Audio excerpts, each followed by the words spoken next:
Good morning friends.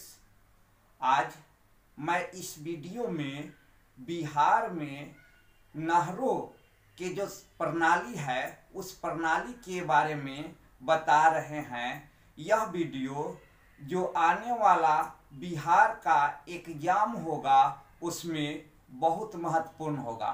दोस्तों, बिहार एक कृषि प्रधान राज्य है और ऐसी स्थिति में सिंचाई कृषि के लिए महत्वपूर्ण साधन है। दोस्तों, बिहार में कुछ प्रमुख नहरें हैं। ये नहर नदियों से निकाली गई है। अब यहाँ पर एग्जाम में यह क्वेश्चन पूछता है कि कौन सी नहर किस नदी से निकाली गई है और कौन सी नहर से किन क्षेत्रों में सिंचाई होती है।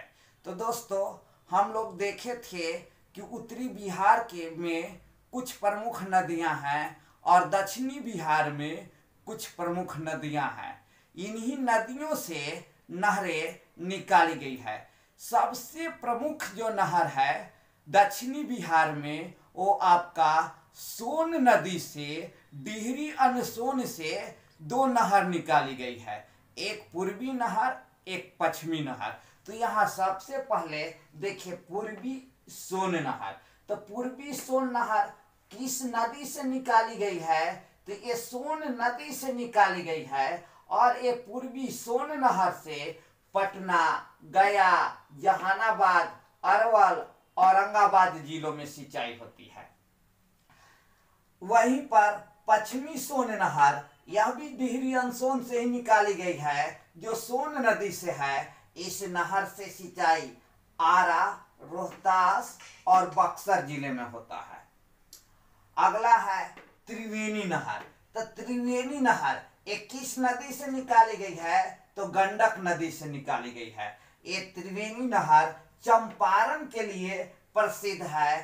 त्रिवेणी नहर से पूर्वी चंपारण और पश्चिमी चंपारण जिला में सिंचाई होती है। अगला आते हैं तो कमला नहर। तो कमला नदी उत्तरी बिहार के एक प्रसिद्ध नदी है जो दरभंगा के क्षेत्रों में सबसे अधिक पवित्र नदी मानी जाती है। कमला नदी जो है आपका कोसी की सहायक नदी है। इस नदी का उद्गम स्थल नेपाल में है। नेपाल से कमला नदी आती है और बिहार में कोसी में मिलती है और उसी कमला नदी से कमला नहर निकाला गया है। इस नहर के द्वारा दरभंगा और मधुबनी जिला में सिंचाई होता है। अगला आते हैं तो कोसी नदी से दो नहर निकाली गई है, एक पूर्वी कोसी नहर और एक पश्चिमी कोसी नहर।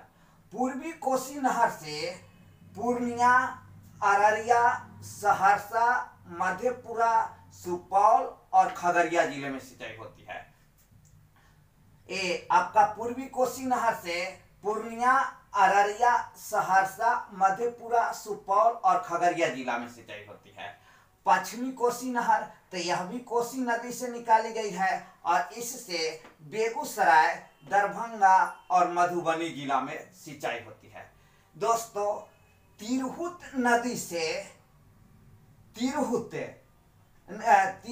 जो है नहर वो गंडक नदी से निकाली गई है और तिरहुत नहर से सारण और चंपारण जिले में सिंचाई होती है।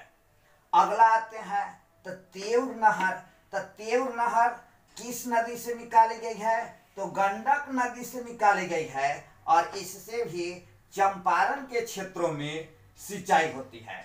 अगला है सकरी नहर।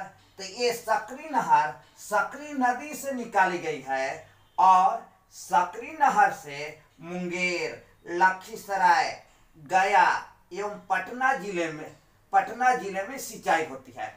तो इस तरह से बिहार की कुछ प्रमुख नहरें हैं। दोस्तों, उत्तरी बिहार में कोसी एक प्रमुख नदी है। कोसी को बिहार का शोक भी कहा जाता है क्योंकि कोसी नदी के माध्यम से बिहार में प्रत्येक वर्ष बाढ़ आती है। इसलिए बिहार के क्वेश्चंस में एक महत्वपूर्ण क्वेश्चन देखा जाता है कि बिहार का शोक कौन सी नदी को कहा जाता है, तो बिहार की शोक कोसी नदी को कहा जाता है। दोस्तों, कोसी नदी चूंकि हिमालय के क्षेत्रों से आती है, इसका उद्गम स्थल नेपाल के गोसाईथान चोटी है और यह अपने उद्गम क्षेत्र से अधिक मात्रा में मलबा लेकर मैदानी क्षेत्र में आती है और इस मलबा का जमाव करती है। इसी के कारणवश सेडिमेंट्स के या मलबा के अधिक जमाव करने के कारण उस नदी को दिशा परिवर्तन करना पड़ता है, क्योंकि मलबा के जमाव के कारण उसका जो बहाव के दिशा है, बहाव के दिशा धीरे धीरे बदल जाता है। दोस्तों, कोसी एक ऐसी नदी है जो अधिक दिशा परिवर्तन करती है, इसके कारण ही बिहार में बाढ़ आती है और कोसी नदी की धारा जो होती है वो बहुत अधिक तीव्र होती है। दोस्तों, यहाँ पर एक प्रमुख प्रश्न है कि गंगा नदी की सबसे लंबी सहायक नदी कौन? तो गंगा नदी की सबसे लंबी सहायक नदी यमुना नदी है। लेकिन गंगा नदी की सबसे बड़ी सहायक नदी कौन? तो सबसे बड़ी सहायक नदी कोसी नदी है। क्योंकि कोसी में जल का प्रवाह अधिक होता है, इसलिए इसे बड़ी नदी कहा जाता है। ठीक, अब कोसी नदी बिहार की शोक कही जाती है, सबसे अधिक दिशा परिवर्तन करने वाली कही जाती है और कोसी नदी का उद्गम स्थल नेपाल के गोसाईथान चोटी है और नेपाल से यह बहते हुए बिहार में प्रवेश करती है और बिहार में कुरुसेला के पास कोसी नदी गंगा में मिलती है। उसी तरह से दक्षिणी बिहार में सोन और पुनपुन अधिक महत्वपूर्ण नदी है। तो सोन नदी का उद्गम स्थल जो है मध्य प्रदेश के अमरकंटक है और अमरकंटक से बहती हुई मध्य प्रदेश, आपका उत्तर प्रदेश, झारखंड और बिहार में बहती हुई दानापुर के पास गंगा में मिलती है। सोन की कुछ प्रमुख सहायक नदी है, जैसे उत्तरी कोयल झारखंड में सोन की प्रमुख सहायक नदी है। दोस्तों, बिहार में पुनपुन, जो दक्षिण बिहार के क्षेत्र है, पुनपुन एक अन्य प्रमुख नदी है।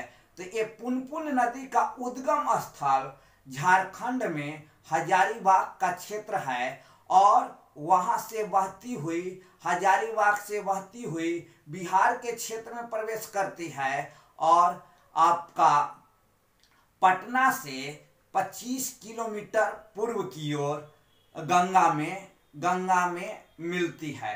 कहाँ? तो फतुहा के पास। दोस्तों, दक्षिण बिहार में एक प्रमुख नदी फल्गु है। हम लोग जानते हैं कि गया जो है फल्गु नदी के तट पर स्थित है और महात्मा बुद्ध को जो ज्ञान की प्राप्ति हुआ था वो गया में ही पीपल वृक्ष के नीचे हुआ था। दोस्तों, इस वीडियो में हमारा मुख्य जो लक्ष्य था बिहार के नहरों के बारे में बताने के लिए, जिसमें कि आपको इस सभी नहरों के बारे में बताया गया है, क्योंकि बिहार से जो बीपीएससी का प्रीलिम्स का एग्जाम होता है उसमें बिहार की नदी, बिहार की नहरें, बिहार की नदी घाटी परियोजना, जो 3 प्रमुख परियोजना है, कोसी नदी घाटी परियोजना, आपका फिर एक गंडक नदी घाटी परियोजना, सोन नदी घाटी परियोजना, तो इन तीनों परियोजनाओं से क्वेश्चन पूछता है। इसलिए मेरा यह लक्ष्य था कि नहरों के बारे में इस वीडियो के माध्यम से बताएं। दोस्तों, अब एग्जाम में कुछ ही दिन बचा हुआ है। जो शेष दिन बचा हुआ है वो आप अपने रिवीजन पर ध्यान दें और आप अपने पूरे एनर्जी के साथ एग्जाम में अपियर हो और 2 घंटा जो एग्जाम हॉल में आपको समय मिलता है उस समय का सही रूप से उपयोग करें, जिसके कारण आने वाला समय में जो 66 बीपीएससी का रिजल्ट आए उसमें आपका रोल नंबर हो। दोस्तों, एग्जाम कैसे देना है, किस प्रणाली से देना है, इसके लिए बोलने के लिए बहुत चीज है, बहुत बात आप सुन चुके होंगे, लेकिन हम जो बात बोले कि 2 घंटे समय का उपयोग सही रूप से करें, इसके ऊपर आपको बहुत अच्छी तरह से ध्यान देना होगा। हम इस वीडियो के माध्यम से आप लोगों को यह बताना चाहते हैं कि बीपीएससी का एग्जाम्स में बिहार के क्वेश्चन का कितना अधिक इम्पोर्टेंस होता है। प्रत्येक वर्ष के एग्जाम में आप देखिएगा तो जीएस पोर्शंस में बिहार का 25 से 30 क्वेश्चन रहता है, अदर सब्जेक्ट का भी क्वेश्चन रहता है। तो आप उन सभी क्वेश्चनों को सही रूप से सोल्व कर एग्जाम में सफल हो। मेरे तरफ से आप सभी लोगों को एग्जाम में अच्छा परफॉर्मेंस करने के लिए शुभकामना है कि आप सभी लोग सफल हों। हम आप सभी लोग से यह इच्छा करते हैं कि इस वीडियो को अधिक लाइक्स, सब्सक्राइब्स और कमेंट करें। जय हिंद।